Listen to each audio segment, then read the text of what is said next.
on average, just in the United States, about 220 people die every single day from an opiate overdose. By the time we finish this show, 8 to 10 people are going to die from an opiate overdose. If we get even one person, one viewer with this program that we might be able to help with some of the information that's shared on here, then it's all worth it.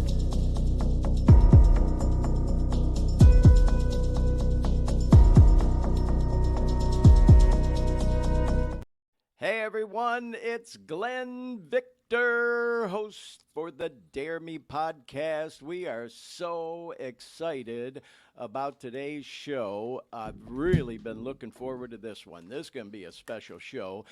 So welcome to everybody here on the West Coast, where I'm coming to you from, live from Sacramento, where it is 6 o'clock. And we want to bring our old pal and co-host and producer of the show, Dean Baker, in from Post Effects Productions in Orlando on the East Coast. Glenn. What's happening, Dean? You ready?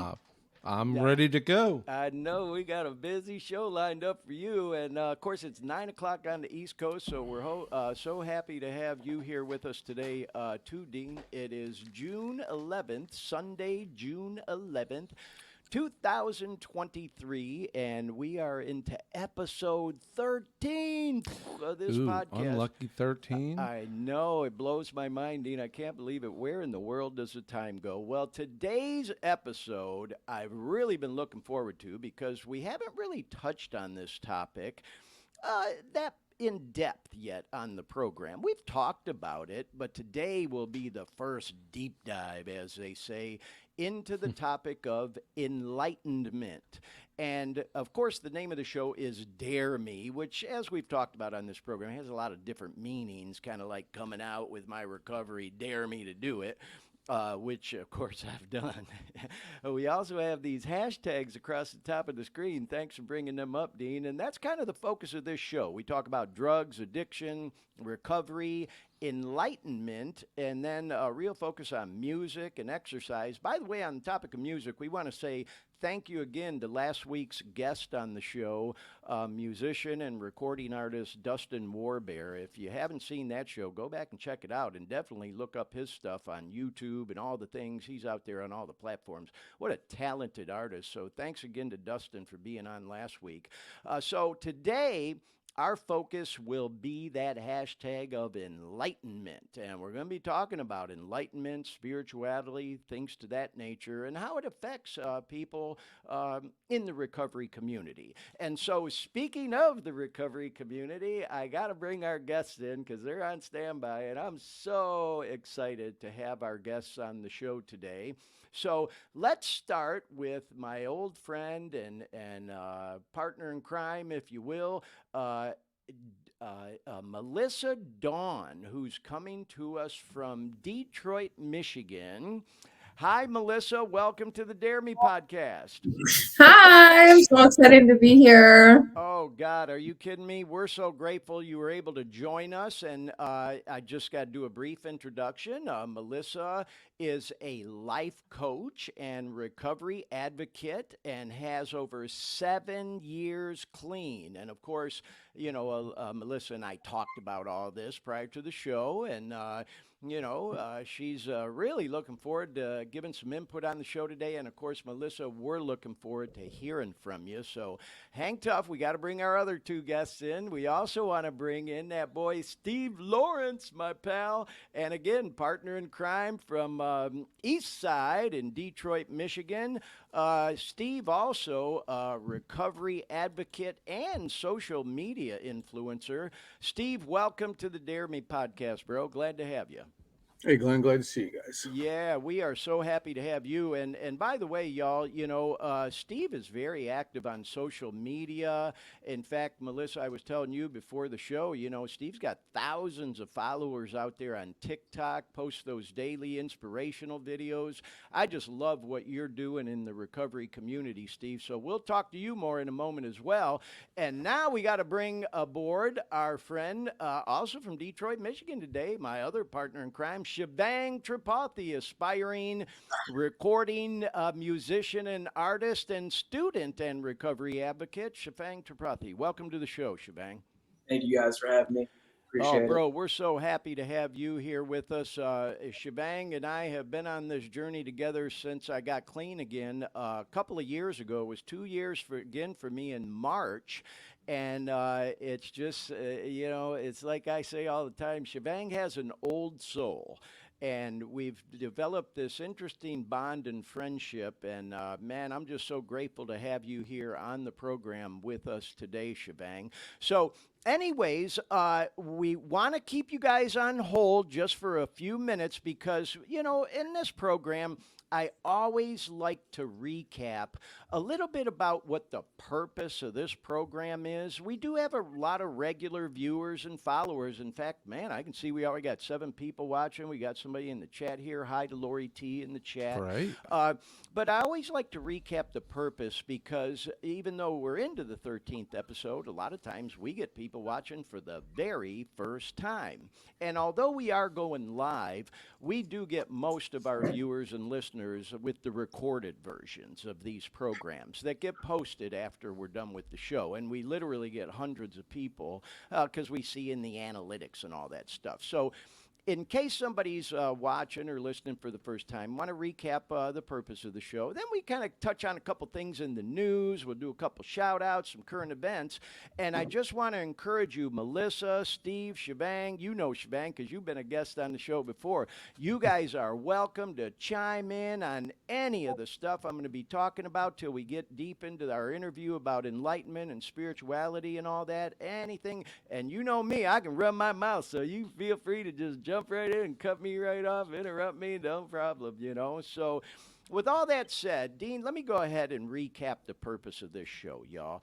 I decided to do this podcast in hopes that we might be able to help anyone who may come across our information or anyone who may be looking for information on how to kick dope. For me, specifically, it was opiates this last time around because this ain't my first rodeo with living clean, y'all. I got clean as a younger man. I started using as a young kid, teenager. I got clean for the first time, just shy of 25. Stayed clean almost 17 years. Had a horrible relapse for about 5, stayed clean again for 6, and then I broke my freaking ankle. And not to make excuses, I accept responsibility for my own choices, but I had to have a couple of surgeries on my ankle, and when I did, they tossed me the bikes, and I started taking them, and I had no business taking no narcs, especially with my history with addiction. Should have known better. I did anyways, and I got hooked and went on a 9-year run, y'all, hooked on those opiate pain medications, and at the end of it, I was snorting fucking heroin because I'd get dope sick, and if I couldn't get the good, as they say, the dope man or the plug would say, hey, Glenn, until we get some more of the pills, man, we got this to hold you over. It's an opiate, so at least you're not sick, and of course, we know with today's world, man, that's a freaking roll of the dice because that shit's all laced with fentanyl and xylazine, which we're going to be talking about on the show today, and God only knows what else. And believe me, I got war stories. We've told some of them on this show. We'll tell more moving forward. The point is, when I was trying to get clean again, I was trying to kick for a couple of years, y'all, before I actually was finally able to, thank God. I looked for a lot of information on Google, YouTube, how to get through opiate withdrawals, how to kick opiates, all that stuff. And I found some good information out there that we've shared on this show, and we'll share more moving forward. But I didn't find anything like this, not what we're doing with this show. And so that's our hope, is that if we are able to help even one person, that's kind of our motto, then it's all worth it. Like I've said, it took a little bit for me to come out and be so open about, my struggles with addiction. But I got to a point when I really had a chance to think about it where I thought I have no right to keep to myself what I went through and how I was miraculously able to come out the other end of it and be living what I think is my best life now, and hope that's an inspiration to some somebody who may be looking for information, just like I was online, whether it's YouTube, Google, any of the platforms, then it's all worth it to me. So that's the purpose of the show, y'all. And then those hashtags that we showed, that's kind of the topics we try to focus on. But nonetheless, with all that said, there's an old saying, there's topics you kind of sometimes want to avoid conversation on. And that, of course, includes money, politics, and religion. And Dean, if you want to bring up our very first, we got a lot of pictures and stuff today. I thought I'd show this one. When someone tells you not to stir the pot, but you know you're going to. And that's kind of how I felt today because, we're not really going to be talking about a religion, and there's certainly no debate on this program, but we are going to talk about spirituality and enlightenment, and it's just going to be a great, lively conversation. And so I just thought I'd show that. And then, there's that old joke, I try not to discuss religion, politics, or money until my in-laws have a big dinner party. So talk about stirring the pot. I just couldn't resist showing that on there. And then, for someone who might get easily offended, I just thought I'd pop this up there. Whenever you get too worked up about those topics, just remember we're all just a grain of sand in the desert, out there in the universe, And so there again, money, politics, religion can be sensitive topics. I'll also say, I've shared on this program before, man, if it's taboo, all the more reason I want to talk about it and break down any barriers, because that's a lot of what this show's all about, too, getting away from that stigma of addiction and things to that nature. So, once again, wanted to show this picture. This is our boy Steve, who, again, we're so grateful to have you on the show, Steve. As you know, you and I met over at a place called the East Side, Illinois, in East Side Detroit, and just so happy to have you on here. Of course, there's the beautiful Melissa, and we're going to talk to her in just a second. And Melissa, I'm really excited to hear about, what's going on with your life coach, business and things to that nature. And then there's that boy Shebang, and this is a picture of Shebang at an actual puja that he invited me to attend. And so I couldn't resist showing that as well. So I do want to put just a little bit of a disclaimer out there that I met all three of our guests today in the recovery community. And although each of us are active and involved in the recovery community, 12-step programs and things to that nature, we want to be crystal clear that we are not here to represent any 12-step program. We ain't trying to break no traditions, the AA, NA, fucking A, whatever, as the old saying goes. But it certainly doesn't mean that we can't talk about them. I say on this program many times, I have my program and I have my recovery. For me, when it comes to the program, I'm an NA guy. I've been to AA. We're going to talk a lot about AA and the 12 steps on the program today, but that's me. But my recovery includes a lot of other things. I go to yoga, I go to the gym, I try to eat healthy, things to that nature. So just wanted to put that disclaimer out there that, man, we ain't trying to rub any of the gurus or the police in the 12-step programs, as we jokingly say.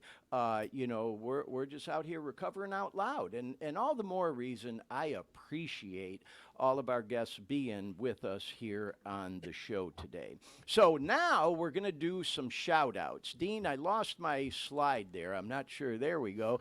Okay, so I want to do a shout-out. And Steve, you and I were talking about this before the show. This is that cake I was telling you about. This is about the coolest NA anniversary cake I've ever seen. And so it says, "No shame in my recovery game. Congrats, Deanna R. on 2 years clean." And I saw that posted on social media. I said, man, we got to post that and show it, So we want to say congratulations to Deanna. And now we got to say congrats to that boy Primo. I talked to Primo on the telephone today. I told him we wanted to do a shout out. He said, have at it, bro. So there's a picture of Primo. And Steve, we were talking about how at that club on the east side, man, we call it the cake factory because whenever somebody's celebrating an anniversary, man, you guys definitely have the cakes out there. And then this next picture, this is amazing. And I talked to my old friend Dee on the phone today. There's Dee Miller from Central Florida, who I've known probably about 35 years.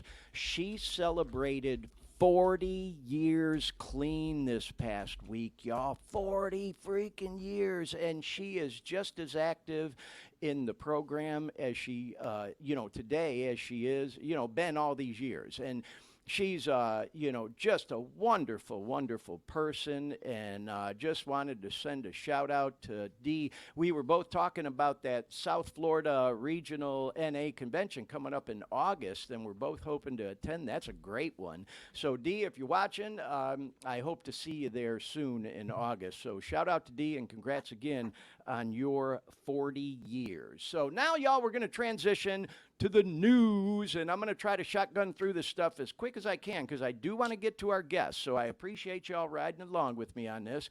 We always try to hit on at least one or two topics in the news each week, and this was a big one. Here in California, there was a settlement, and we talked a little bit about the Purdue Pharma settlement a couple of weeks ago, but this week here in Cali, Walgreens, CVS, and others reached settlement to pay $17.3 billion for their role in the Cali opiate crisis. And, I'll tell you, man, for some people, that picture might be a little bit of a trigger, but if you read that, it says a bag of evidence containing the synthetic opioid fentanyl disguised as oxys is shown in this photo. And man, I talked about some of my war stories, and I will tell y'all, I came across some of them fake damn pills too, and it is a miracle that I ain't dead, man. And so anyway, just wanted to show that one.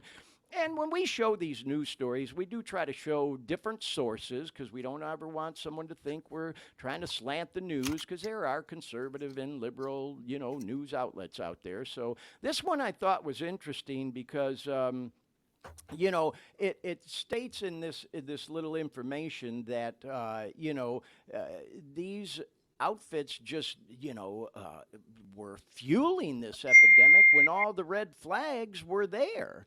And so, as it says right here at the bottom, Walmart is also expected to settle soon with up to $3.1 billion. So anyway, I thought I'd show this last one as well. If you look at the last paragraph, it says the money from the settlement will be spent to improve substance abuse treatment facilities, increase the availability of Narcan, hopefully provide more training to law enforcement and first responders, and also address the needs of the communities of color and vulnerable populations. So, we're just, we like to think of ourselves as another watchdog group because when you're talking about billions of dollars, y'all, there's always going to be some shit in the game, and some of that money is going to probably end up where it ain't supposed to be. But we'll keep monitoring it, and we were just glad to see that, this settlement was reached, and hopefully there's not a big delay in getting those funds out there to hopefully help make a difference and start saving some lives. And this is just another headline we came across from Fox 40 out in this area. CVS and Walgreens amongst companies ordered to pay the billions in the opioid settlement. And here again, this from the Patch, you can see their headlines. So again, we just like to show different headlines. And then now we're going to go into the next story. And Steve, you and I talked about this briefly before the show because this one we pulled from the Detroit Free Press. And Dean, you recall just a couple of weeks ago, we started talking about this on this show. This drug xylazine, the street name for it is Trank. It's an animal tranquilizer, is like really killing people left and right. And it's actually, there's no law against it. It's not illegal in the state of Michigan right now.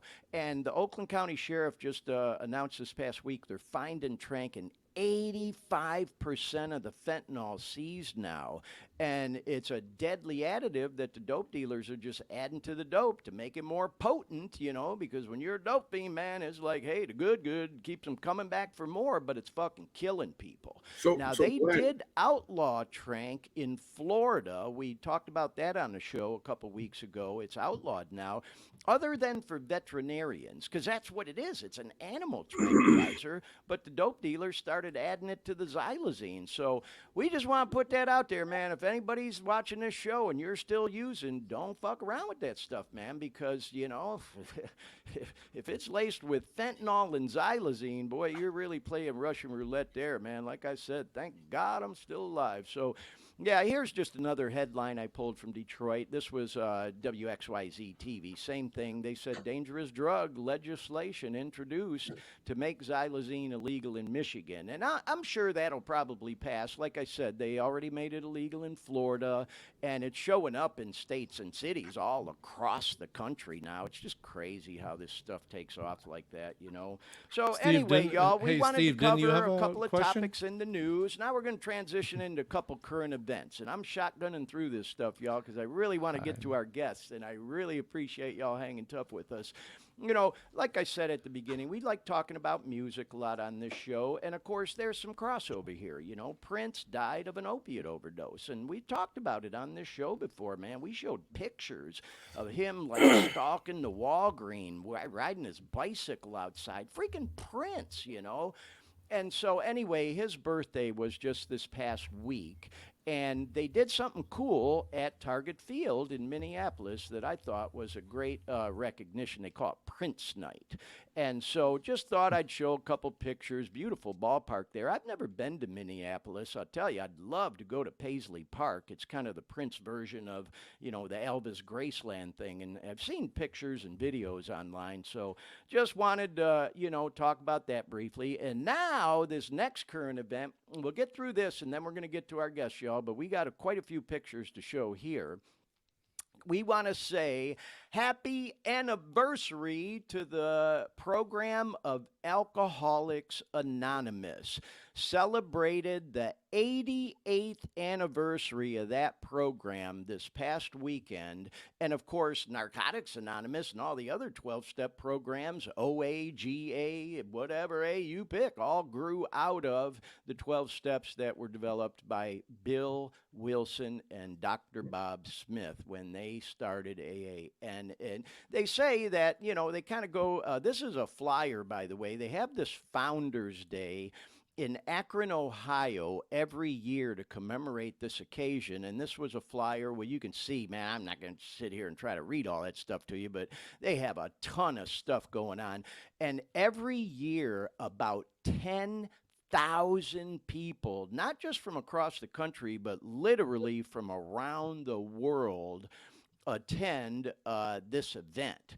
And so, they consider June 10th as the day that AA all started because that's when Dr. Bob, had his last drink. And so that Founders Day is a really cool event. There's a picture of Bill Wilson. I just thought that was a really cool picture of him. There's another picture of Bill.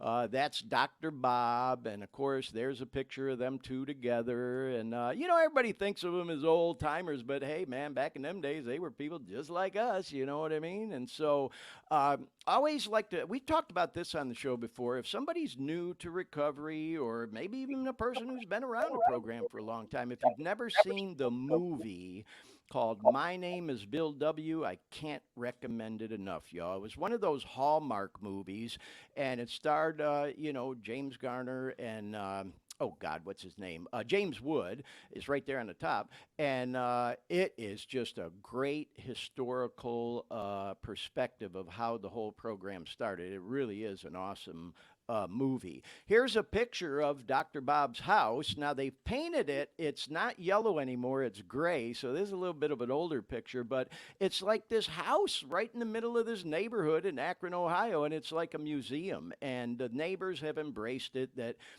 people converge on this house during this weekend every year, and there's just a parade of traffic and cars that go through the neighborhood. And here's a picture of what it looks like today. This is, it's a gray house, and it's interesting.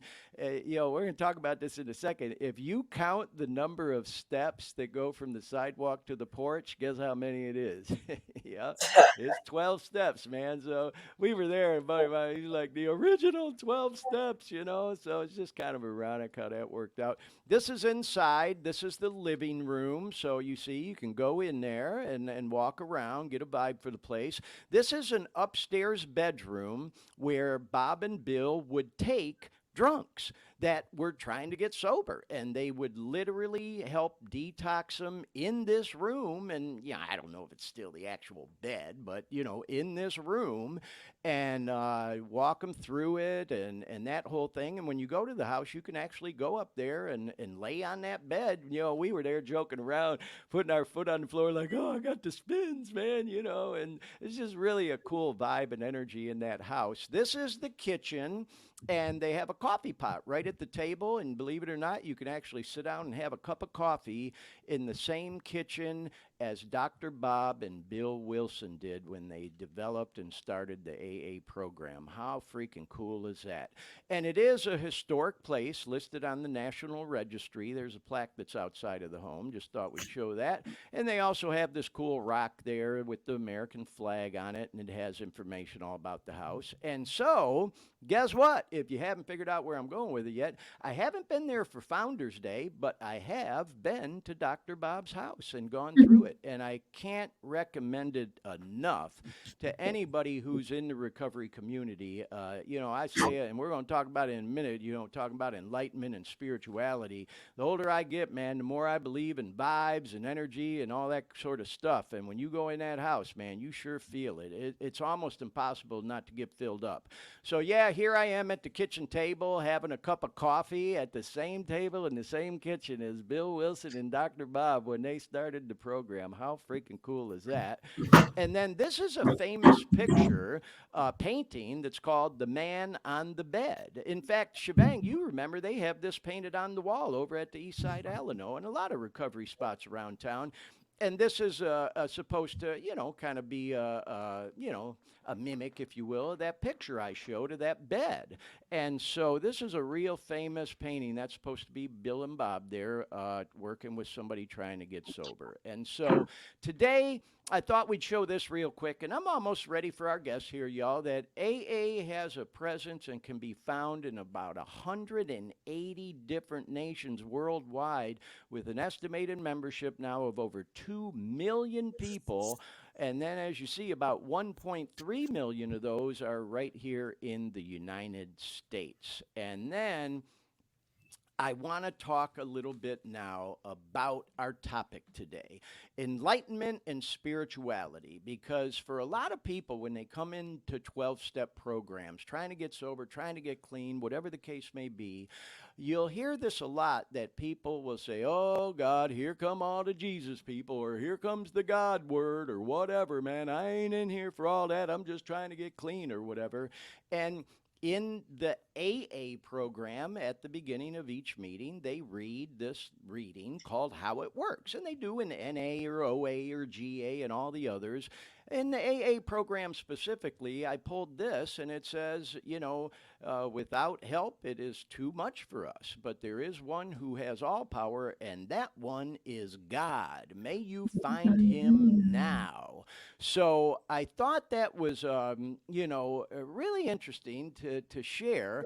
And then I also want to talk about the 12 steps a little bit, because that's another area where the word God comes up. And I've often said in step 2, it says here, we came to believe that a power greater than ourselves could restore us to sanity. And like I started to say, a lot of people come into program and they're just like, man, I'm just trying to get clean, get my life back on track. I don't need all this God stuff, man. Y'all are trying to run on me, you know what I mean?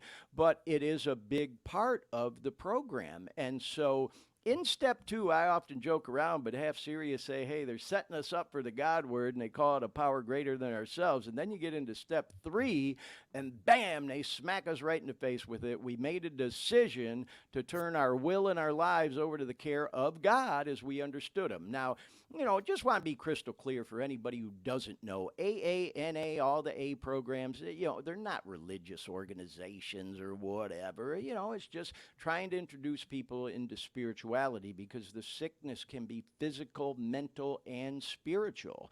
And as you work your way through the steps and get some time behind you, then you get to what we call the maintenance steps of 10, 11, and 12, where you try to live in the program. And here, as it says, sought through prayer and meditation to improve our conscious contact with God as we understood him. And then you see the rest there. So I just thought it'd be great to kind of review all that information we just went through, kind of set the stage, lay the groundwork for the conversation that we're about to have with our guests today, and get us in the mindset. And I thought we'd share this because this was on a recovery site talking about this whole God thing, and how some people do get turned off by it when they come in the program. I talk about how, there's that saying around the rooms of, some of us come in and we're too terminally hip and fatally cool to, start to be open-minded about talking about God or spirituality or anything. And that certainly was the case with me, especially when I was a younger man. And so I like the way this little clip described it. It said, God is a neutral term, and it's best not to get caught up in how other people choose to define it. And that's one of the things that's beautiful about 12-step programs is everybody gets to choose and pick their own. So here's a picture, y'all, that I had to show because I want to share a little bit about my journey with spirituality. And, I got involved in yoga probably about 16 years ago. And when I got clean this time, I shared that with Shivang. And Shivang, who we're going to talk to in just a minute, is a practicing Hindu and held a thing called a puja. And this is me with Shivang and his brother Shu. So let's bring Shivang in now and ask, Shivang, will you explain to us just a little bit? And I'm going to click through some pictures as we talk about it, what a puja is and the intention behind it.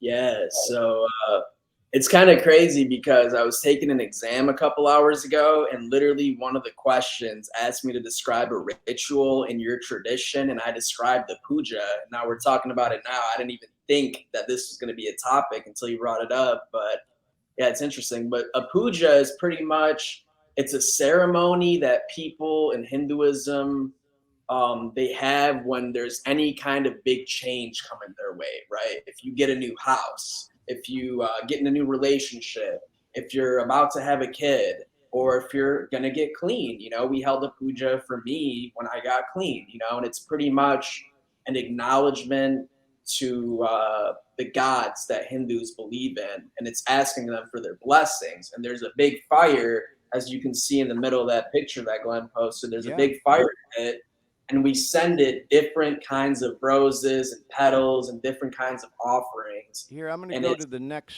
pic. And yeah, here's another.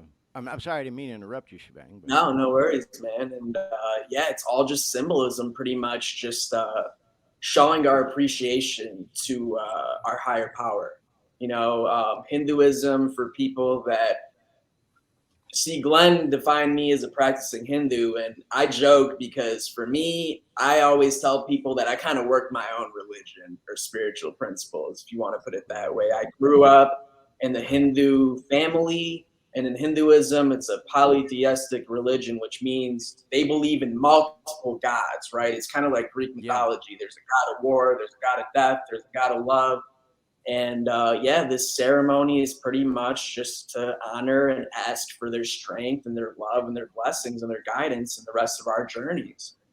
Well, Shivang, I can't thank you enough for sharing that, man. And more than that, I can't thank you and your family, your mom and dad, your brother, and the rest of your family that was there for inviting me and embracing me. Man, I'm trying not to get filled up talking about it, y'all, because it was so powerful for me to attend that thing. And that's one of the things I'm so grateful for with my involvement in the 12-step programs. It has made me an open-minded person to things like this. Because there was a time in my life where I would have said, I ain't gonna be caught dead being seen at that thing. And man, it was a truly life-changing for me. And so we'd also like to show a quick video clip. It's only about 30 seconds of actual part of what was going on at the puja. So Dean, if you want to play that now, let's go ahead and watch it.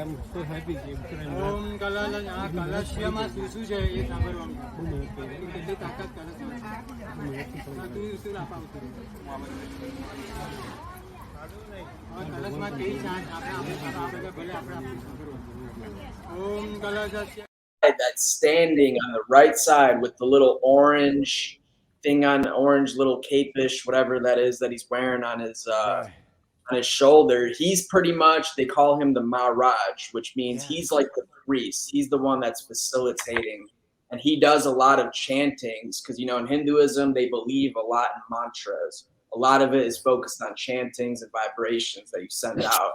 So he does a lot of the chantings, and he's kind of guiding you through it. Well, Shebang, once again, I can't thank you enough for talking to us a little bit about the puja, and of course, like I said, for inviting me to attend. This was last summer, and I'll tell you, the energy and the vibes from that still affect me and have carried over. And I hope to attend one with you again soon, bro. So again, I just wanted to say, for anybody who may be, working on getting clean or involved in the programs, and you're trying to, connect, if you're not involved in any kind of spirituality, religion, or whatever, being open-minded, this may be a avenue or a path you may want to look into a little bit. And that was the video we just played. And this was at the end of the puja, by the way. And this is just one table. There were what, Shebang? There must have been 5 or 6 of them. You got to get the pictures of me caught slipping, huh? Yeah, but we were chowing, man, and it was all great Indian food, vegetarian stuff. And it was just such a cool vibe, y'all. I just can't even explain to you how great it was. And so, Shebang, I really appreciate you, your mom, your dad, your brother, and all the rest of your family and friends that were there for being so nice to me that day. It was truly wonderful. Of course, so I want to talk about this briefly too, y'all. Life is so freaking bizarre to me because, I didn't plan it this way, but I attended my very first kirtan last Friday. Of all times, right before the weekend when we do this show all about enlightenment and stuff. And if you don't know what a kirtan is, this is something I pulled offline. It's kind of a celebration in the Hindu and Hare Krishna community, so to speak, where people get together and they play music. There's guitar players. We had a Congo player there. There was a guy with the accordion, and we were just singing all these different mantras and chants, as Shebang mentioned, and everybody was just vibing. People brought some vegetarian dishes and some sweets and stuff, and so I was exposed to this through this yoga studio I go to that has a meditation workshop that I went to, and they told me about this thing. And it's absolutely free, by the way. There's no charge. You can make a donation if you want. But you can see, it lists, I thought it was cool to post this, some of the benefits: inner peace, happiness, opening the heart with feelings of love, compassion, and all that kind of stuff. And it was just a ball. This is the studio here in the Sacramento area that I go to, and it says music and meditation there, and it's kind of covering that picture. But if you, can see, that's kind of how the vibe is. Everybody just sitting around, vibing, having a good time, and all that kind of stuff. This is, as you pull up to the place, I just thought I'd show a picture of it. It's just such a cool place, y'all. And this is the room where we had the kirtan at the Lotus Garden Yoga and Meditation Center. For people here in the Sac area, if you're watching, man, I can't recommend that place enough. It's freaking awesome.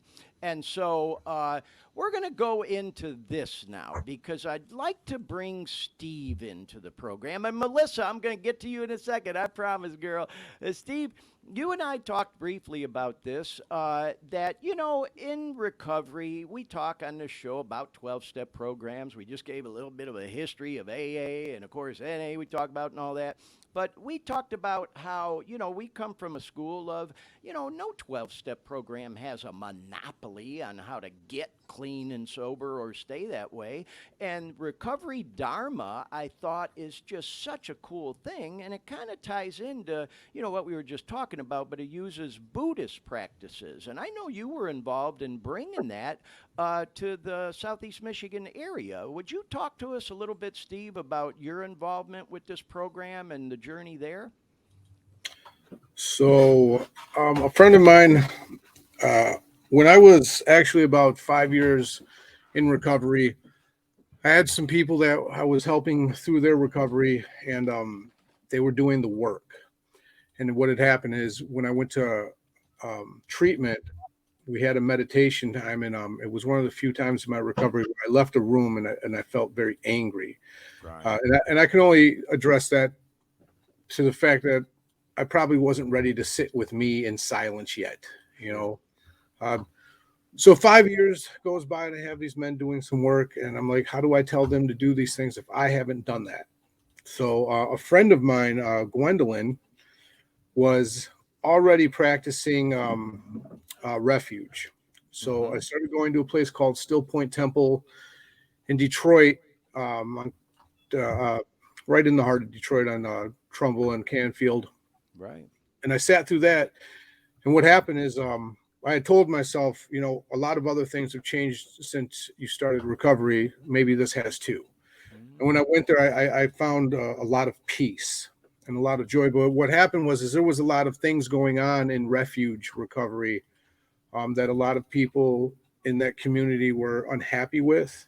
Right. So we went to Chicago for the conference there. And while we were there was decisions made that like some people were going to stay with refuge if they wanted to. But if you wanted to separate from it, and mainly its leadership, that we were going to start something else. So we had a meeting while we were there, came back, and just like most recovery programs, it was a bunch of group consciousness. People decided what they wanted to do. Did you want to stay with refuge? Did you want to go to Dharma? What was it? Most of the groups in Southeast Michigan did decide to go with Dharma. Right. So there's been, the original book. I have a manuscript of it. I have the other ones that have been written. Jar and some other people are so very heavily involved in what's going on with it and how they, what's going on with it. They had one of their, I think their third summit or fourth summit this year where they got together was in Seattle. But that's all it really was. It was just some people that decided that they wanted to go a different direction with their, with their recovery and try some other things. So that's what we did. Well, let me ask you this, Stephen. Thank you so much for sharing the background on that and all. And what I'd like to do now, because I did talk or, kind of put this out there in some promos I did for the show, that, when you and I first met, it's been over a couple of years ago now. I just found it fascinating to hear your story in some of the meetings we've been in together. I remember we were at a workshop at a convention, and how you shared openly and honestly about being an atheist. And I asked you even this past week when we were kind of getting ready for the show, I said, wow, Steve, man, how did you manage to work around those steps that I showed on the screen earlier and the whole God thing? Because I thought to myself, I've always described myself, Steve, kind of more of an agnostic. Maybe there's God, maybe there ain't. How the fuck do we know? Nobody can really prove it, And where I'm at in my life and program today is I say, I choose to believe. And I do have a belief system. I've really gravitated toward the Hinduism thing. I grew up as a Catholic. I was raised that way because that's what the family did. I was just going through the motions like anybody else. And then I walked away from all that for a big part of my life. And the program reintroduced me to like what we're talking about on this show today, trying to be open minded to different things having to do with spirituality and enlightenment and stuff. And so I just thought to myself, it would be interesting to hear from you about how you were able to work around some of them things. And I don't mean to take words out of your mouth, but I do remember you telling me, well, you know what, Glenn? I still pray because the literature tells me to. I don't necessarily pray to a specific God, but I send it out to the universe. Is that a good way to describe what you told me, Steve? Well, I don't really care where it goes. That's the whole Right. point. The thing is, the literature says to do these things, and a lot of people have told me that God can simply be good, orderly direction, right? Am I Yeah. willing to just follow direction? Am I willing to just do what the person ahead of me found? And more importantly, all the answers to your questions are in the literature, whatever literature that might be, especially where it says things like it can be the group, it can be the program, it can be God. Like you get choices, and one of the third steps talks about how it that this choice is without catch. Nobody can say anything about it. The Right. thing is in this program or in these programs, if the open-mindedness is indispensable, right? Yeah. One of them speaks very clearly about that. And the reason it hasn't been an issue for, actually, it also says that we have to be honest about if we're expecting any lasting results from our spirituality, right? Whatever we're going to call that. Mm-hmm. So that means like I can't sit here and tell you one thing and then say some other things and do some other things, and I can't sit at a table and feel like I need to tell you that like I agree with what you agree with, because then I'm lying to myself and I'm not going to get the benefits because I'm still people pleasing. I'm still doing those things. Mm-hmm. And it's funny to me that people will be like, I really thought that you were, religious. You're so very spiritual. And I'm like, well, Yeah. I tell them one has nothing to do with the other. Yep. I love some very, some people that I know that have some very devout religious beliefs. They live, they're good to themselves and they're good to other people, and they don't really get involved in all of the, other stuff that's going on. They've learned to let people just be who they are, and not pass judgment on them.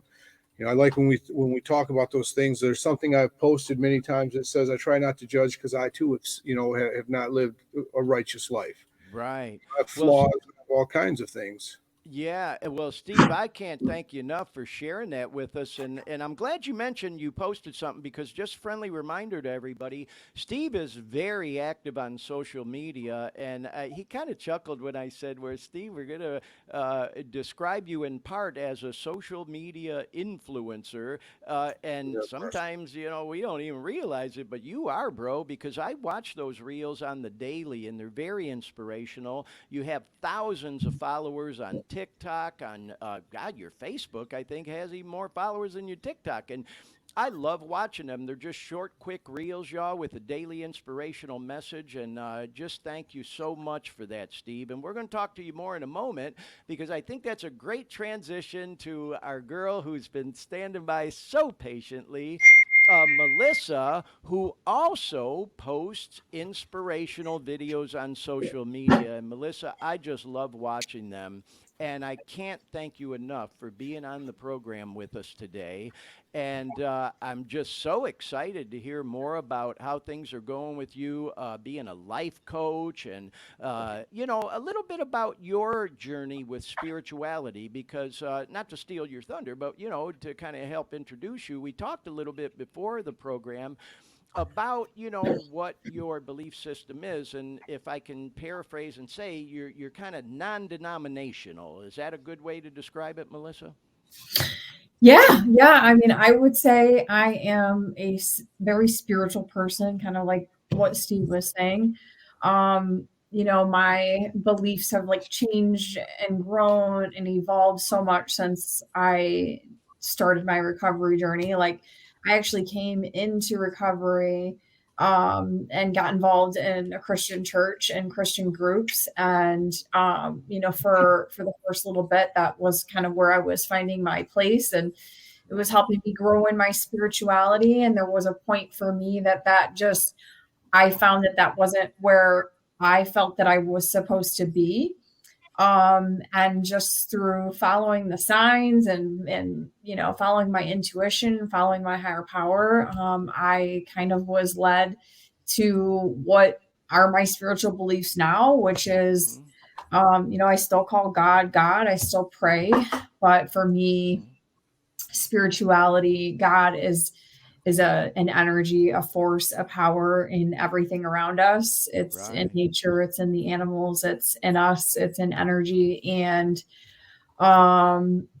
so I would consider myself a pretty spiritual person. I think what I have done for me is like my beliefs are kind of like accumulation of bits and pieces of different religions and spiritual paths that I've picked up along the way. And I truly believe that you can connect with God anywhere. Like I listen to some Christian music and I get that feeling and I feel strongly connected. And at the same time, like I'm burning sage and buying crystals and, do cacao ceremonies and all those things. So for me, I feel like my belief is that they can't all be right, but they can't all be wrong. And do what your heart tells you to do.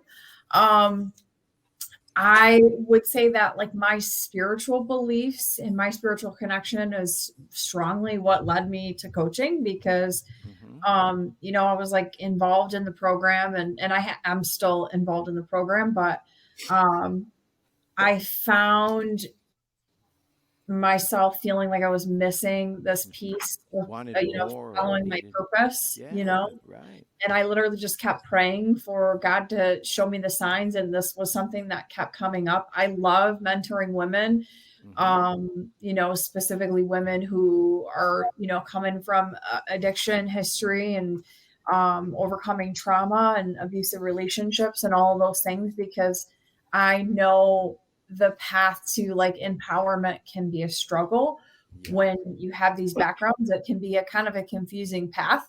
So my spiritual beliefs is strongly what led me to life coaching, and it's going good. I'm still very new, but I love it, man. I live and breathe this stuff, and I love sharing about it because if I can just say one thing that can save another person a fraction of the pain that I had to endure to learn a lesson, like then it was all worth it for me. Wow. And Well, Melissa, you just kind of repeated what our motto with this show has been all along. If we can help even one person, then it's all worth it. And man, I am just so happy. And as you know, Melissa, I've heard your whole story. Talk about a comeback. And man, it's just so powerful. And as I alluded to a little bit earlier on some other things we talked about, I don't even think you realize what an inspiration you are to other people, specifically the girls. I'll say, though, to people like myself as well. And so I really appreciate you sharing part of your story today. One of the things I was thinking about while you were talking, because you mentioned, like burning sage and things like that, which for me, when I explored that, it was this Native American spirituality where they, will smudge a home or whatever. And I'm into all that. And I love rituals and things like that. And Shivang, you talked about it a little bit, even with like the puja, how it's all very symbolism or symbolic and ritualism. And I was even thinking, it's the same thing in the Catholic Church, when I was a kid. And, we would go, up to the altar for communion or Ash Wednesday, and they put the ashes on your forehead, or, they got the incense they're swinging, and they, sprinkle the holy water. And so, all these different, religions, man, that word, for some reason, I'm always reluctant to use it. I think it's all that program shit kicking in, because it can be scary to some people. Like I mentioned at the beginning of the show, it's considered kind of a topic you really want to tread carefully with.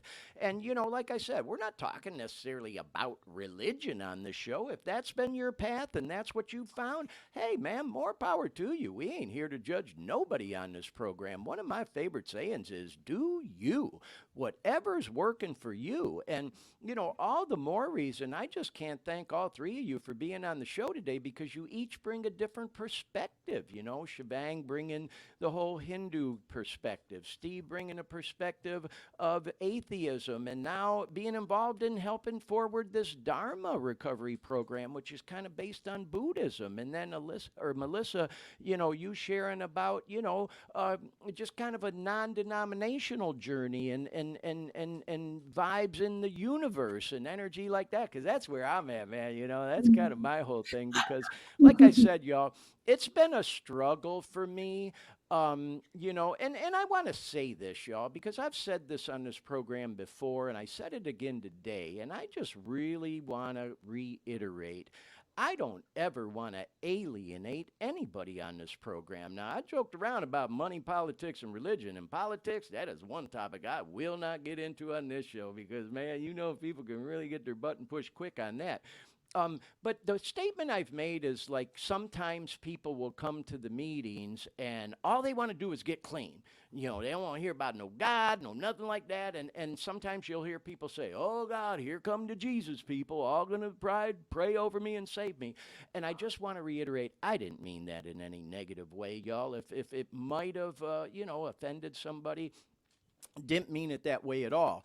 I was happy to hear what you said, Steve. I have all the respect in the world for people who do have a strong faith and practice what they preach, if you will. I admire that in people, It's just, for me, my experience was when I professed this faith that I, quite frankly, pretended to have, the whole fake it till you make it thing, I felt kind of like what you alluded to, Steve, like a phony. Like, God damn, I'm just sitting here saying this shit because, and so, Shebang, you and I, man, we've had long and deep I wanted to conversations. say something, actually, man, that you reminded me, because we're talking a lot about, like, the open-mindedness. And I remember it was a lesson you taught me, Glenn, actually a long time ago. Me and Glenn, we both have a love for music. Yeah. And he knows that I like listening to, like, trap, like, hardcore, like, gangster rap music. And he one time told me, he's like, dude, that music is good, but, like, if you're not open to everything else, you're depriving yourself of all the beauty that everything else has to offer, all the other sounds. And I kind of try to apply that? Man, that was pretty good. You've told me that, bro. And I try to apply that in my spiritual belief system, because how I look at it in my journey is that I'm always open to change. Like, as soon as I start believing that my belief system is superior to someone else's, then I'm depriving myself of what is out there for me to learn. So I think that open-mindedness, at least for me in my journey, it's been very important. Yeah, so. for real. And you know what? Going back to even what I was just talking about, trying not to offend anyone, just like you guys, I'm sure, and everybody else who may be watching or listening or come across this program, I have family members, friends, colleagues, and whatnot who are very devout, whether it's Christians or, for God's sake, my sponsor is Muslim, and so what you just talked about, Shebang, is so critically important, I think, in the recovery process of being open-minded to, all these different things and not judging anybody. So I just wanted to clarify. I wasn't being negative, y'all. It's just being honest. When you're, kind of like I refer to myself sometimes, a street rat from the hood, which is my younger years, the whole spirituality thing, like I talked about, was I was too terminally hip and fatally cool for all that, and like I said, even for example, the whole idea of going to a kirtan or a puja, back in them days, I'd have been like, man, I hope none of my boys from the hood see me, or some shit like that. But thank God I'm not like that today, and that I'm more open-minded to this kind of stuff. And I'm just trying to do the next right thing, y'all. As we say in the program, keep putting one foot in front of the other and just trying to stay alive one day longer. And I love the way you put it, Steve. I try to do what the literature tells me, because that is a path that we know has worked for many. To go with what Shebang said about the open-mindedness. Yeah. And what you said about faking it till you make it, like I've had many men that I've sponsored over the years. I usually ask them like, well, do you have any religious beliefs? And if they tell me something like, I'm Catholic or I'm this or I'm that, I'll be like, well, like, when's the last time you were at mass? Right. And a lot of times the answer is like, oh, I've been there since I was 12 or 13. And then I will tell them like, well, I hesitate to call you a Catholic then, or a boop, or whatever. Right. And they'll be like, what? I'll be like, here's the thing. If that's where you find peace and joy is with Buddha, Allah, Jesus Christ, whatever it is, you need to go do that. You need to go get in touch with that. If that's what you're telling me, your higher power and your spiritual belief comes from, go do that. But just remember, don't leave us, because we understand the nature of the problem you have. They can help you with the spirituality, but they're not going to understand really what you're going through if they don't have the same background, same concerns that you have. And that's what I do with that, like that fake it till you make it. Like some people are just so indoctrinated that they still think they're this, and they really have no idea what they are. But these programs give us the opportunity and tools to like decide and to learn what we're going to do. In fact, one of the programs speaks about this as a program of learning. Right. So as long as I'm open-minded and I'm always willing to hear what you have to say, and like Shivang said, not just decide like you're right or you're wrong, but listen to what you have to say and take that in and process it. Even if it's not something I'm going to incorporate in my life, I've still learned something, which is a lesson I taught my children when they would say things like, well, I failed, Dad. And I'd be like, well, what'd you learn? Right. And they'll be like, well, I learned la, la, la, la, la. And I'd be like, okay, then you didn't fail. Right. As long as we tried and as long as we're doing something or we're taking information in and we're being open to it, we're not failing. Yep. So Shivang saying, those things about the open-mindedness, and you talking about that fake it till you make it. Sometimes we just have to ask them and point them in direction. Like if you're going to say those things, then go be those things. Yeah. Find that peace. Because you're not going to find it just sitting at a table if you don't believe the table or the literature is that power for you. Yeah. Wow, that's a great point. Well, several points you made there, Steve. And, that's one of the things, as we know, because we all been around the block in the program for a little while, is, once you take the dope away, there's that old thing, the parable of the empty mind. We got to get clean.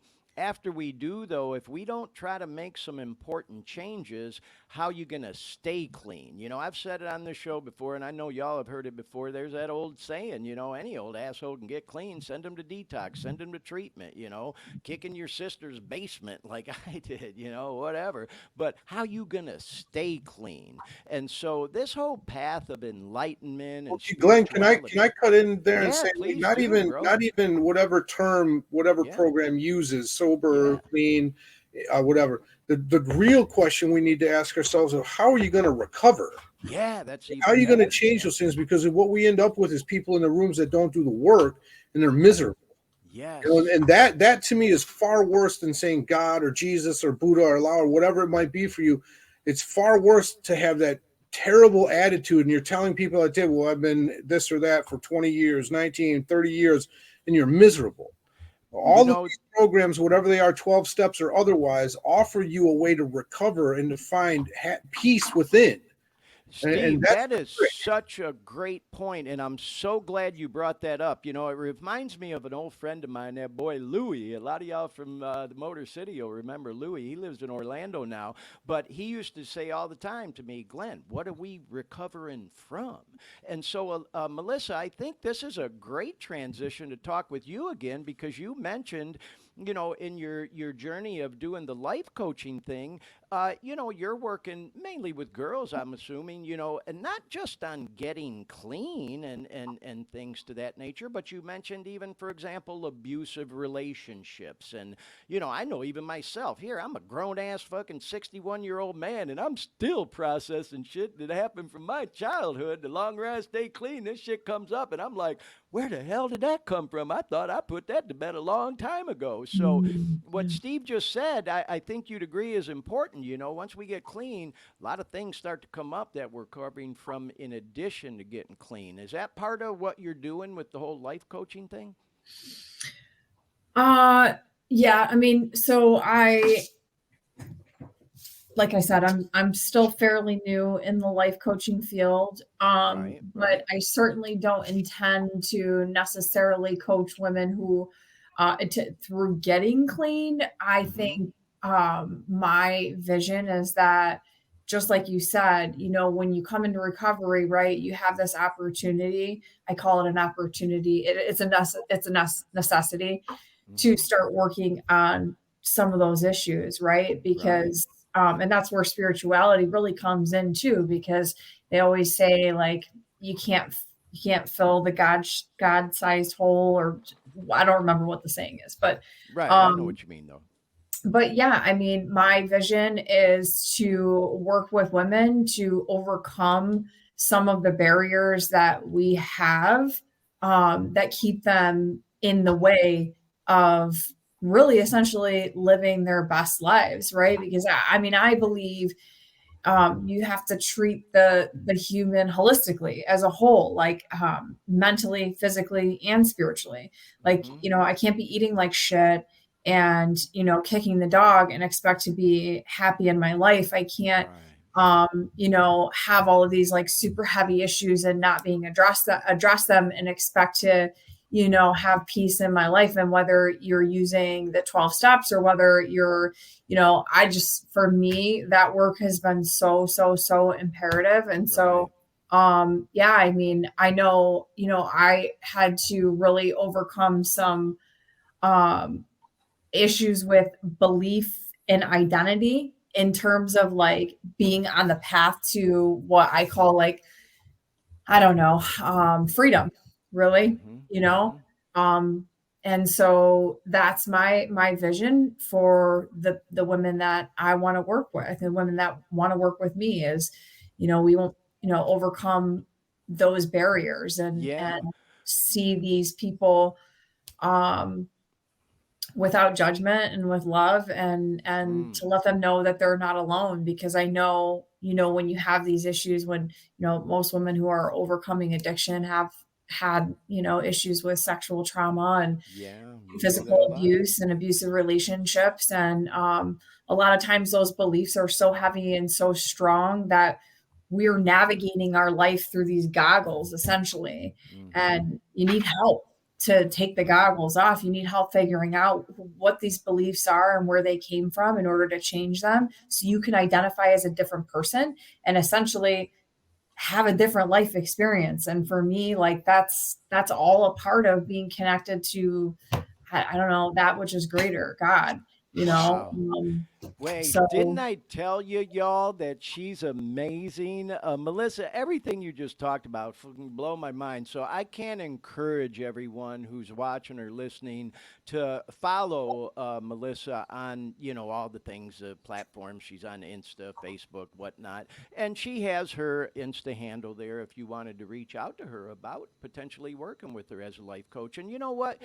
Melissa, you talked about something that Steve, you alluded to as well. At the end of the day, and I share this at meetings all the time now, and sometimes I'll be driving home going, man, I keep saying that over and over. It's for me because I got the dope out of my system now, as we often say around the rooms. I don't have a drug problem no more. I haven't used dope in over 2 years. I do not have a drug problem, but sometimes I have a thinking problem or a peace problem. And that's what y'all both alluded to. At the end of the day, for me anymore, it's all about protecting my peace.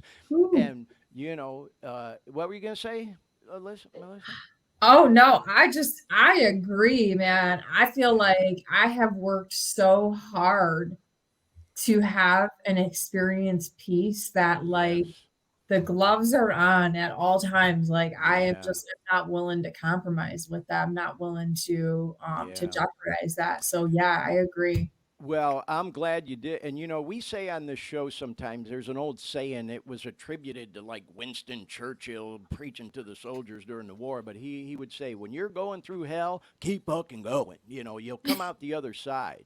And so I like to say that on this program a lot. If somebody's watching this program, which very well may happen, who's trying to kick, who's going through withdrawals. They got the cold sweats, the restless leg and arm syndrome. They feel like they're crawling out of their skin, got that hamster wheel running in the cage. You can't eat, you can't sleep, you got insomnia, you're sick as hell, you got no energy. Keep fucking going. You will come out the other side eventually. And where I was going with that is when you've been through hell like that, man, you sure appreciate your peace a lot more once you finally obtain it, and you will Glenn, do whatever you got to do to protect it, to go with what you guys are saying, like, just to adjunct to that, is we also need to let them know that it's a process, right? Yes, So yes. in January, I was 318 pounds. Wow. I'm about 256 right now, right? Wow. And I'm Congrats, almost bro. 10 years in recovery. So That's the awesome. thing is like our spirituality also grows with that, right? But sometimes we're not mature enough or knowledgeable enough or even ready to deal with some of the things that we have to deal with. So we have to remember that this is a process and it's on a curve. The drugs are one thing, and being productive member of society, paying taxes, starting company, all these things, all of that stuff, me deciding that like I needed to really look at my relationships with women and with food, right? Yeah. Because for me, I really like, I tend to date women that have some issues, right? But that's because I didn't have that. I didn't have anyone in my life, and these were the people I knew, right? Yeah. So when I was ready to address that, therapy is also a massive part of my recovery. My friend Rachel Detroit, she's also a life coach. She does the holistic thing, putting yourself on a schedule, eating at the right time, having the right foods in your system. Are you meditating? Are you doing some kind of yoga, exercise, something for yourself? She's really, really good. She does. Melissa, you may want to look her up on Facebook. She's wonderful. She lives in the Detroit area. She's been doing it a long time, and she's very young. And I met her at Refuge before it was Dharma. But just the importance of that, like, even if you're not where other people are, you're not where you think you should be, that's the process. And when you're ready emotionally or spiritually, it'll happen for you. Oh, yeah. Yeah, 100%. I appreciate that, Steve. It definitely is a process. And by the way, bro, man, I didn't know, Steve, that you were on this fitness journey as well. Congrats again on the weight loss, bro, because I will tell you, I know that ain't no easy task. I've told my story on the show, and that's one of our topics in the hashtags is exercise. I kept trying to surrender food, which is impossible. Yeah, I have to eat. But what me and my sponsor worked through was whether this was women or it was food, right? Because for me, they're both very, very pleasurable in the moment, and then it's painful, right? And I'm sure it works both ways for both parties, Yeah, well, I was just going to say, I'd love to have you back on the show when we focus in on fitness again to talk the thing about is with your journey. Fitness is that I didn't surrender food. I surrendered bad habits. Right. So I haven't been to Taco Bell in months. I don't really eat fast food. And I put something on my phone. My doctor told me a long time ago, it doesn't matter what diet or whatever you're doing. If you're eating over 2,000 calories a day, you're going to gain weight. Yeah. If you're eating under that, you're not. So it was just small changes for me. And I don't like to deny myself because I'm selfish and I'm still working on the centeredness. I like things and I like the food that I like. What I've learned is that I don't need to finish everything that's in front of me. I don't have to gorge myself anymore. Yeah. So the bad habits around it are what I looked at. But that, again, is part of that spiritual journey. And that when I was ready for it, the answers came to me. Yeah. Well, it's interesting you mentioned that because I think, a lot of it is we're programmed like when we're kids, mom would say, clean your plate, and so, we go out to a restaurant or whatever, they pile it on because they don't want you leaving hungry, and say, well, they didn't give me enough food, and so we're just programmed and like mind washed, brainwashed into eating everything on your plate. And you're right, bro. I had to retrain myself. I've shared on the show, and not to get too much off into the whole fitness and exercise thing, but it's like people, because I lost 50 pounds, bro, 50 pounds then since I got that recovery belly, that I've talked about on the show. And people ask me, well, Glenn, what diet did you go on? And I say, well, I never went on an actual diet. I just started eating healthy. To go what Melissa said, trying to fill a guy-sized hole, right? And I tried to fill that hole for years with food. Yeah. Right? Yeah. But the truth is until I was honest with myself about what my spirituality was or wasn't, Yep. where my belief systems lied, and like I could own that and be comfortable with it and let other people know those things. I was still trying to fill that void with something other than just coming to love myself, right? Now, which is still very, very hard, right? But the spiritual process of this is, since January, I've lost all that, I've lost that weight. I'm still continuing. When I looked in the mirror in January, I hated who I seen. Like, I don't dislike Steve as a human being. I think I'm a good person. Right. But I look at this thing and I'm like, yeah, no, man, like this is not okay, and then, but I wouldn't do anything about it until I got to that place where spiritually and emotionally I'd worked through what I had to work through with step work with my therapist, or I shouldn't have said that was a word, but with my therapist, with the recovery work that I do. Right. Got to that part in the arc for me where like, okay, now I'm ready, and that's all part of the spiritual process like that you we're said. talking about. Yeah. It's a process. I wanted to add something, kind of what. Yeah, I was going to say, Shebang. Go ahead, bro. I was going to Yeah, ask man, you a question, that God-sized hole. I feel like that's talked about a lot, and something Melissa said really like rung a bell with me. And she said that she worked hard to gain her peace, and that's important. That took me back to when I was in treatment my last time. I was in Mexico. I might have shared about it a little briefly. I'm not going to go into all the details, Right. But that facility was very different than Western healing. There was no talk therapy. There was no, there was no groups. There was none of that stuff. And I remember I was at a point of misery. I was in the room and I literally was telling the owner, I was like, dude, what are you trying to do to us here? You're taking away our food, because he had us on a clean diet. He's taking away TV. He's taking away music. He's taking away interactions with people, taking away cigarettes, all the stuff that rehab centers give. And I was losing my mind, and I remember asking, like, what are you trying to do? And I remember he taught me a lesson that I'll never forget in my life. And he told me, I'm going to teach you to be okay with yourself with nothing. Because once you go out there, you'll realize that you have everything inside of you already. And that lesson, I didn't understand it at the time, but it really just connects to kind of with what Steve and Melissa were saying. Once I learned how to have peace internally without anything outside of me, it's like, why do I want to fuck that up? Right. But kind of like you shared a little bit, like you talked about, Glenn, daily maintenance. If I don't take care of myself, then I start fucking that piece up. So that thing you're talking about, Shivang, when Glenn and I spoke earlier this week, I told him that like I'm not a Buddhist at all, but like I'll go to temple occasionally, right? Because I like the energy there, and I like the meditating, and I also like the mantras, right? I like the chanting. But what I really enjoy about them and what really sits well with me is that, just like what you're talking about, no matter what has happened to me in the past, I'm holding on to that, right? So that's within me. If I want peace and I want to let go of it, the power to do that is also within me. I don't have to look outwardly for it. I don't have to ask anything for it. I have to do the work to let it go and to be okay with me.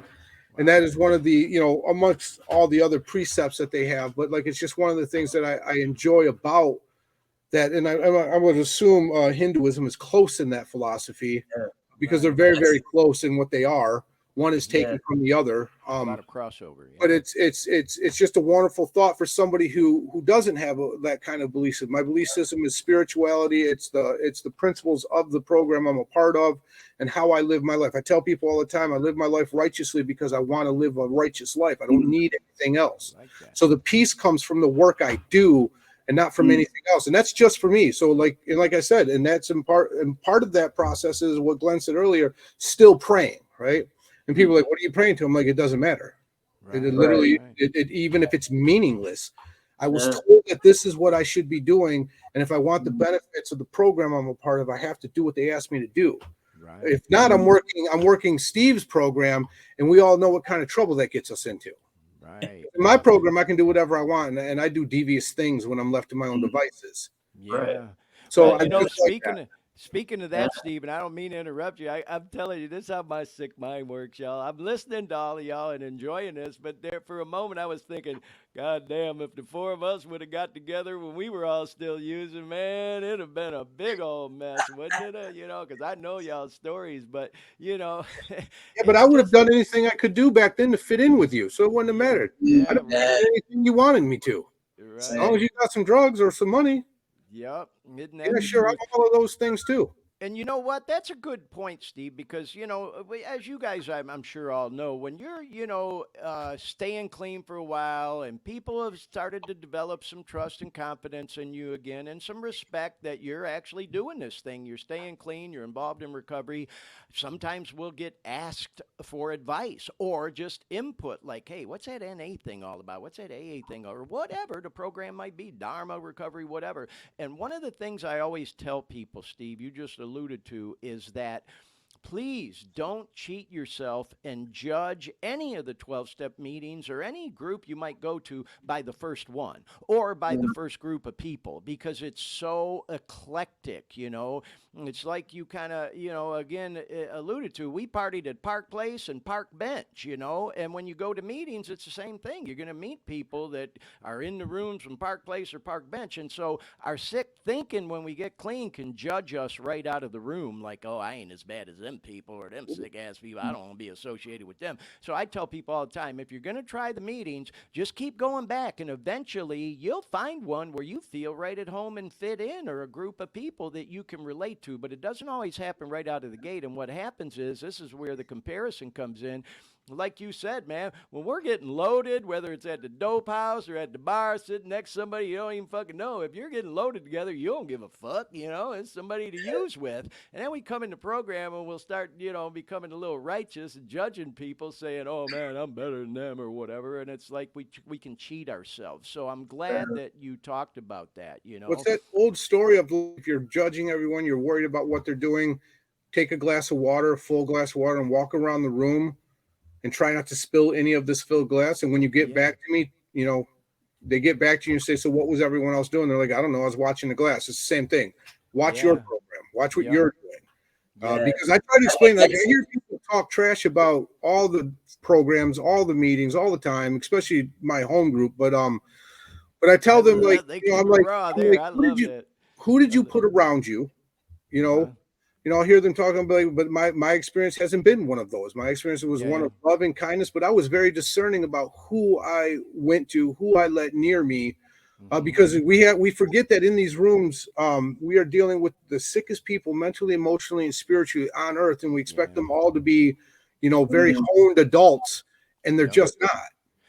And everybody's at a different level. Like you said, and we've all alluded to, it is a process. And, there's an old saying around the program that kind of goes right in line with what we were just talking about.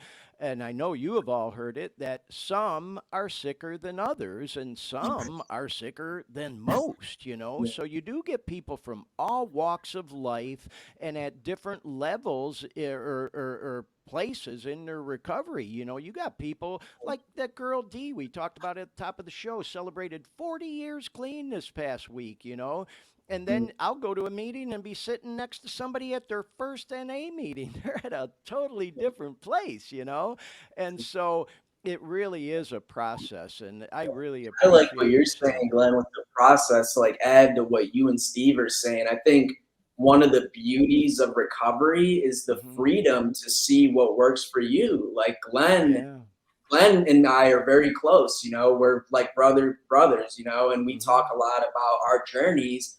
And he's known that lately I've been more attracted to the Dharma principles, and I've been trying to go to Dharma meetings. And, for me in my journey, I stayed at a Buddhist monastery for a little short span of time, and I learned a lot of those principles. And here I am 2.5 years in my recovery, re-attracted to the Dharma, So for me, it's like, it's ever changing, and it's just, I think that's like one of the beauties is we get that freedom to walk the path that we choose, And, well, you know what, Shebang, I wanted to bring something up with you specifically, because we kind of had you on ice there for a few minutes when we were talking, and you and I talked about this past week, that you shared something on social media recently, and I had asked you if you might, elaborate on it today. you know, and I know, you know, because like you just said, we are close, that you wouldn't mind me sharing this, that part of your journey is, man, you know, something that I and anybody who knows you benefits from is you've been through all kinds of counseling and therapy and treatment centers and, you know, meeting with, you know, psychiatrists and things to that nature. And you bring that wisdom to the table, bro. I love that, man. I get that energy from you, you know, and I No think that's gas one of up. the great things about the program is we all can help each other with some of the experience and wisdom we bring from the recovery community. But where I was going with that is, and it goes right back to what the real topic of this show was, you know, the focus of today, enlightenment and spirituality. And I'm paraphrasing here, and I definitely want to hear you elaborate on it. What you were saying in your social media post was, at the end of the day, for you, at least where you're at in your journey now, and I'm in the same place, bro. All the psychotherapy, all the counseling, all the meetings, all that, it's all great. And it's, to me, a very important part of recovery. I'll also say you went on to say, and again, I'm paraphrasing, bro, but that where you're at in your journey now, at the end of the day, it is all about spirituality and enlightenment and your Mm. connection with a higher power. Is that a good way to describe what you were trying to Yeah, so say? I think what you were trying to paraphrase is I made a post recently about explaining, and like I said, this is my subjective belief system based on how I got clean and the experiences I had. And I got clean in a very bizarre way that I don't recommend for everybody, but it worked for me. And we'll get into that probably a different time. But what I was trying to portray is that I'm a person that believes in psychiatry. I believe in medicine, MAT. I support it all. But at some point in my journey, I started believing that all of science is trying to describe what spirituality is known for centuries. You know, and Mm-hmm. some people might argue against that, but I don't know, man. Just based on the experiences I've had, you know, I feel like a lot of mental illness, it's rooted, there's a deeper rooted spiritual problem. And in my belief system, I believe there's a spiritual warfare going on our planet constantly, you know, that's under our eyes in the metaphysical. And, you know, it manifests itself in physical symptoms, whether it's physical Yeah. illness, relationship problems, emotional issues. And that's why, like, me and Glenn, you know, we have a similar perspective. And we used to always joke about how, like, we were possessed, bro. Yeah, yeah. I No, was I was possessed. going to say that. And Yeah. if I show you my video of getting clean, man, I got to get a hold of this video of because I did a ceremony to get clean that I won't get too deeply into. But if you watch this video, I was having an exorcism. I was having an exorcism. You know, Yeah, that's the freaky.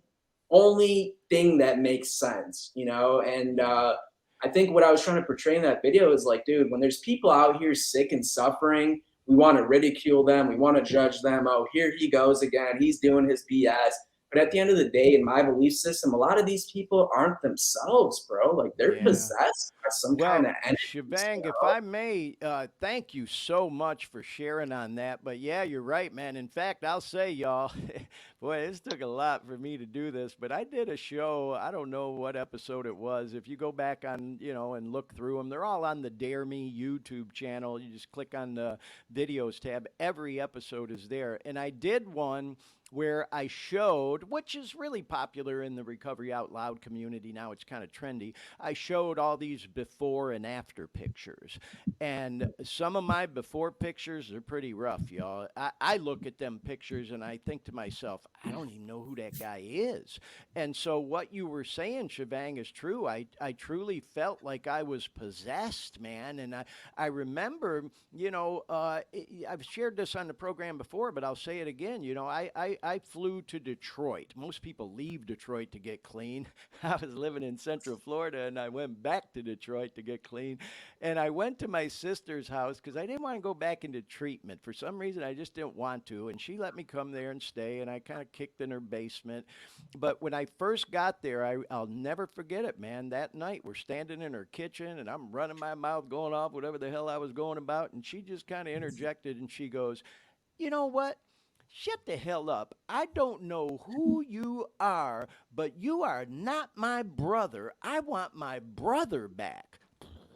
Now, think about that for a second, because, you know, anybody who has struggles or has had struggles with addiction, you know, man, you got that battle going on inside of you, this person who is a good person battling that person who's hopelessly addicted. Melissa, I couldn't help but notice your body language. You were kind of nodding and smiling when I said that. Is that something that you can kind of relate to on that level of, you know, feeling like you were possessed, you know?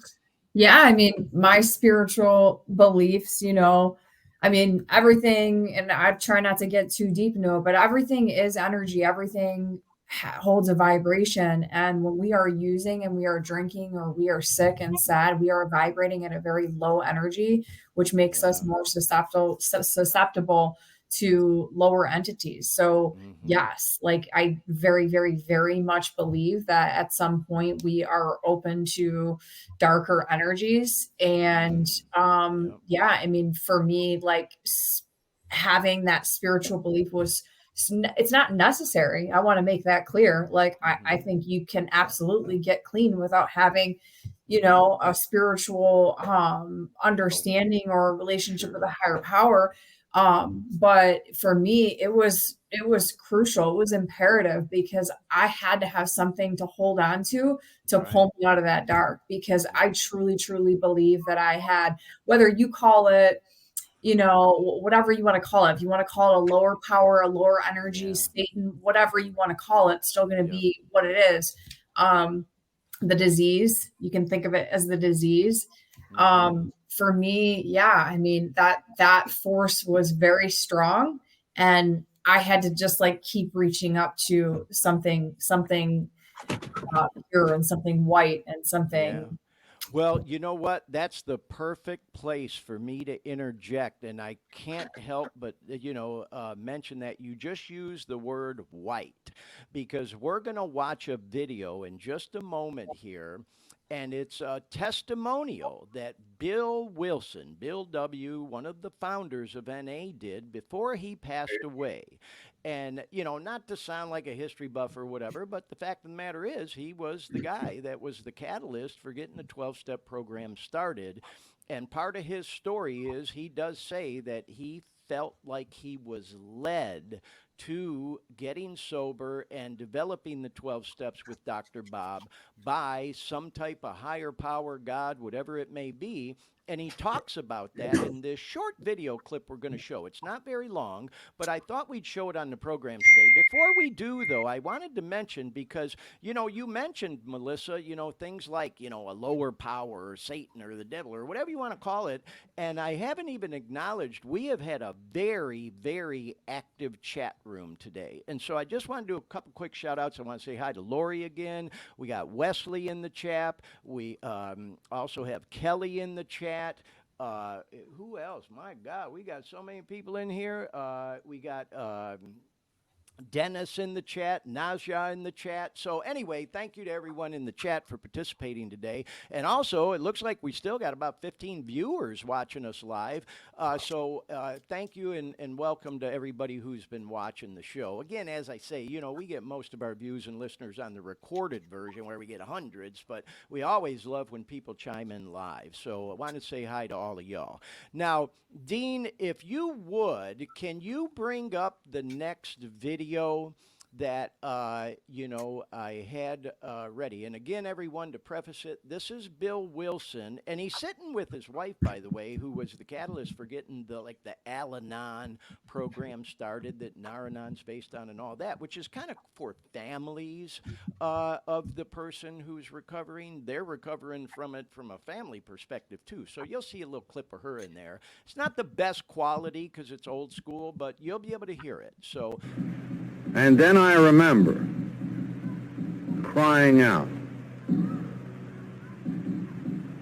if there is a God, will he show himself? And then came the miracle, the great central experience of my whole life.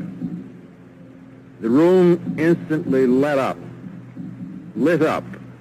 in a blinding glare of white light. I was seized by an ecstasy such as I had never known. It seemed to me that I then stood on a mountaintop where a great clean wind was blowing. I thought to myself, but this is not air, this is spirit. This is the God of the preacher. How long I remained in this state, I just cannot say. And again, I have no words to describe what it was like. At length, however, I found myself on the bed, but now I was in a new world. A world in which everything was right, despite the wrongs of the world I had been living in. I felt myself filled with the consciousness of the presence of Spirit, of God. A great peace stole over me. And there I laid and reveled in this new and loving consciousness. Go, folks. So, yeah, man, boy, I don't know about y'all, but I get chills when I watch that because, you know, obviously Bill was getting later in life and was older there, but when he got sober, because he passed away in 71, he was 35 years sober, and them fucking cigarettes took him out. He died of lung cancer. Them guys all smoked like crazy back in them days, you know what I mean? The thing of it is, though, yeah, he was older there, but when he got sober, he was a young guy, just like, you know, I like to say I'm young, you know, but he was younger than me, you know. But the point is, man, that is just so powerful for me. And to have the founder, like, you know, him and Bob develop the 12 steps in the program. I mean, there's some history if you really know it before that, the Oxford group and Ebby and all them guys. But at the end of the day, they developed this program that is, as we talked about earlier in the program, worldwide. What was it? 180 different nations, millions of people and lives that it's touched and saved.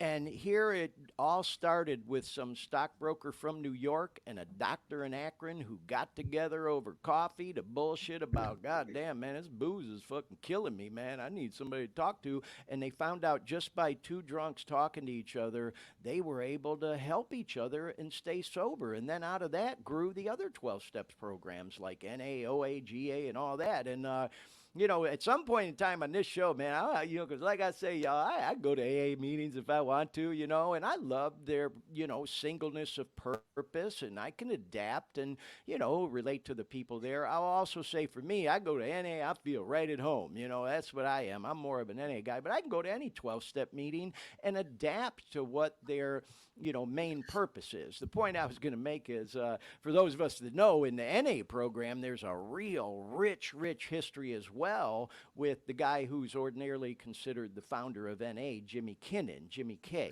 So we'll talk about his story on another edition of the show. But y'all, I just thought showing that video would be kind of a great way to bring this thing full circle, you know, because for a lot of people, millions of people literally, you know, Bill is considered almost to be like a saint, you know, like a disciple, like this, you know, we heard his story. He felt like it was a God sent program to him. And, you know, Melissa, I keep calling you Alyssa, that's my daughter's name. Melissa, you know, you talked about the white light, and, you know, that is what a lot of people experience. And so and Bill talked about it. And for me in my life, where I've come, y'all, you know, as I said it earlier on this program, you know, for most of my life, I've kind of felt like an agnostic. You know, maybe there's God, maybe there ain't. How the hell do I know if I can't see it, feel it, touch it, hear it? And I had a guy, an old timer, say to me, well, Glenn, how do you know you've never seen the face of God? You know, if you really believe that God is everything or God is nothing, how do you know you haven't seen the face of God? You know, I've even said myself, sometimes I feel like God speaks to me through other people, you know? So it's like, if I look at it in that way, it gives me a whole different perspective. You know, I was joking around in a meeting once. I said, man, I've been spending half of my life running around looking for God. And meanwhile, it's been right Hey, here the Glenn, whole time, you know? Glenn, Yeah. Melissa's signing off. She wants to say bye. Okay, well, Melissa, thank you so much. I know we held you hostage a little longer than you thought you'd be able to stay on the show, but No, it thank was you a so much. pleasure. And again, for anybody who may be, you know, thinking about some life coaching or whatever, there's Melissa's contact information. And again, if you're not writing it down right now, you can go back, watch the recorded version. So before you go, Melissa, anything you want to add? I just really appreciate being able to be here and share my you know, give my input and yeah, no, it was great. I'd love to be back someday and Oh, yes. I appreciate it. So I hope you guys have Shout a out to good one. Rachel Detroit. Yeah, well, we'd love to have you back down the road again, Melissa. And thank you again for being on the program today. Go do you, and we'll talk again soon, okay? All right, bye everyone. Thanks. Glenn, you guys were talking about how you didn't feel yourselves, right?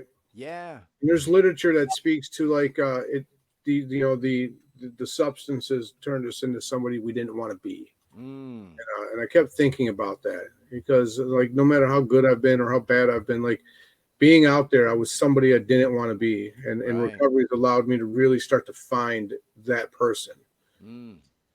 That's a good point. Shebang, I love the ohm behind you. Yeah, that's a great background, bro. I love it, man. I like it. He Next had a time I'm going to different one do the 3 before. jewels. Yeah. You said what? Next time I'll have the 3 jewels, the 3 gems, the the There you Buddha, go. Dharma, and Sangha.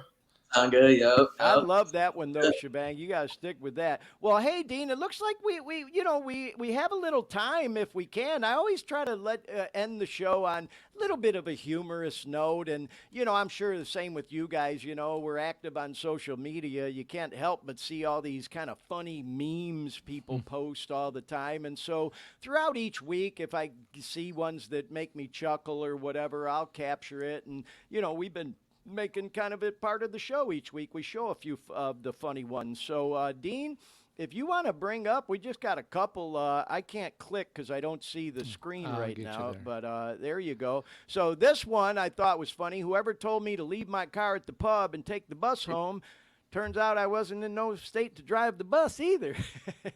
So that's kind of a funny one, I thought. He had the wrong idea when they told him to take the bus. And then this one caught my eye this week. You'll see there's a road sign that says use LSD. And of course, I thought that tied right into the program, talking about drugs and addiction and recovery. And the person is a friend of mine, old colleague, Karen, posted this, and she laughed about it, saying, when you come from Chicago, LSD means Lakeshore Drive, which is true. If you ever been to Chicago, that's one of the main roads there. But I thought that was kind of humorous. And then, of course, considering today's topic, enlightenment, spirituality, I thought this was funny, kind of a take off that Carrie Underwood tune, Jesus Take the Wheel. And it says, very funny, Jesus, give it back, missing the steering wheel there. And then finally, we had this last one. Actually, I think we might have a couple more. Yeah, there's one more. This one says 3 things cannot be long hidden: the sun, the moon, and the truth. And, we talked a little bit about Buddhism today. Obviously it's not really a humorous meme, but it caught my attention from bro that I follow, Stay Solid. And, hopefully, I guess is why I wanted to show this one. I think it's a good transition into wrapping the show up is, hopefully today we helped shed some light for anyone that's looking to find their way from an enlightenment perspective, spirituality, whatever, that maybe we help you find your way to your truth. And this is also very therapeutic for me as well. Steve? I like to tell like sponsees of mine, like there's a difference between the truth, telling, the truth and honesty. The truth is something you tell when you're caught, and honesty is a way of life. Yes. So I like that meme.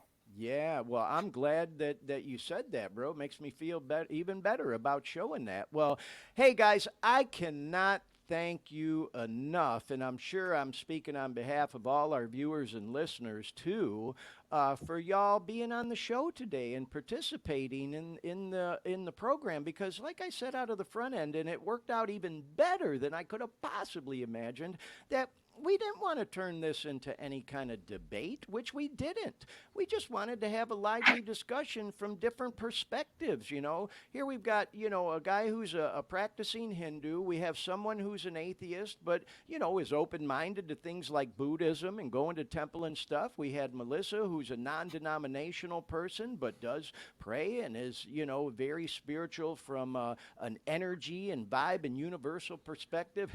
And then you got my crazy ass wandering aimlessly, just trying to find my way, But I just thought it was a great, very, very interesting, informative, and fascinating discussion. So again, I can't thank you guys enough. And Dean, I want to thank you, man. You truly are a rock star, bro, because I know I bombarded you with a lot of stuff this week. And, we talked this morning about getting everything in order. And I don't think this show could have gone any smoother from, a technical perspective. So thank you so much. Before we wrap up, I just want to add, Steve, is there anything you'd like to add before we say so long to everyone?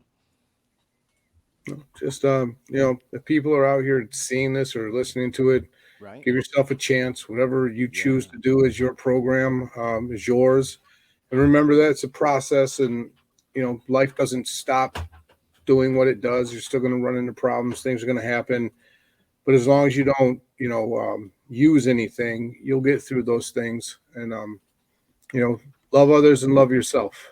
Right. And Shivang, how about yourself, bro? Anything you'd like to add before we say so long? Just tell somebody that you love them today. If you haven't already, tell somebody that you love them. I like that, bro. Love you, Shivang. Yeah, love you too, bro. I can't wait to see you guys when I come back to visit here sometime over the summer. So I'll wrap it up too in closing and just say, y'all, that if you're a person who came across this show who is struggling with addiction and you're still in active addiction, you're looking for a way out, we sincerely hope we might have shared some things on this show today that might help you along the way. At the very least, if you're in the middle of kicking, hopefully we helped you kill some time, because I get it, man. When you're dope sick and you're trying to get through that, the clock moves at a snail's pace. So, we took a little bit over an hour and a half of your time to keep your mind occupied. Go back and watch all the other episodes of the show. They're on the Dare Me YouTube channel, the Dare Me Facebook page, the Twitter page. You get the idea, and it'll help you kill some time. So we really do sincerely hope we might have shared some information on here today that will help someone. And for anyone who maybe is not in the recovery community, we certainly hope that we provided an entertaining show for you. And then I'll wrap it up with this, y'all. For those of us that are in the recovery community, because I know we have a lot of people that do watch and listen to the show who have gotten clean and are living clean now and, trying to do the next right thing and stay clean and recover, that, we always want to remember, man, it was something I was taught. I didn't come up with this. It's something that y'all freely shared with me that helps me on the regular. It ain't the last one that'd kill me. It'd be the first one that would get it all started. So I just try to remember on a daily basis, part of my mantra, one away forever, man, one away forever. Because my thinking will still romance that shit sometimes. There were good times until they weren't good anymore, and it was freaking miserable. And I got to the point where I used because I had to, not because I wanted to anymore. And if you're struggling with addiction, you know what I'm talking about. So anyway, with all that said, Steve, Shivang, thank you once again for being part of the show. We also want to say thank you to Melissa again for being on with us. Dean, thank you for everything you did behind the scenes. And with all that said, y'all, I should mention, before we go, next week we aren't going to be live. Dean and I are still working on how we're going to do it. Dean had a previous commitment, and I'm going to be out of town in Las Vegas, believe it or not. I'm going to see Keith Urban, believe it or not, for a couple nights. And so I may record one from Vegas, like with, the strip in the background or some shit, and then maybe we'll play it at our regular time, 6 p.m. West Coast, 9 p.m. East Coast. But that's something Dean and I are still working on. We'll have a program on one way or another, whether it's a preview previous one we did, but we'll go live again in 2 weeks from tonight. But you can always go and watch these programs anytime you want. Like I said, on the Dare Me YouTube channel, Facebook page. And if you do go to them, we really appreciate it if you subscribe, share, like, do all the things. It helps with the algorithms, y'all, and makes it easier for people who may be looking for information on addiction and getting clean and all that stuff. Make it easier for them to find what we're doing. So anyway, with all that said, y'all, if you're struggling, keep fighting the good fight, and we'll see you next time on the Dare Me podcast.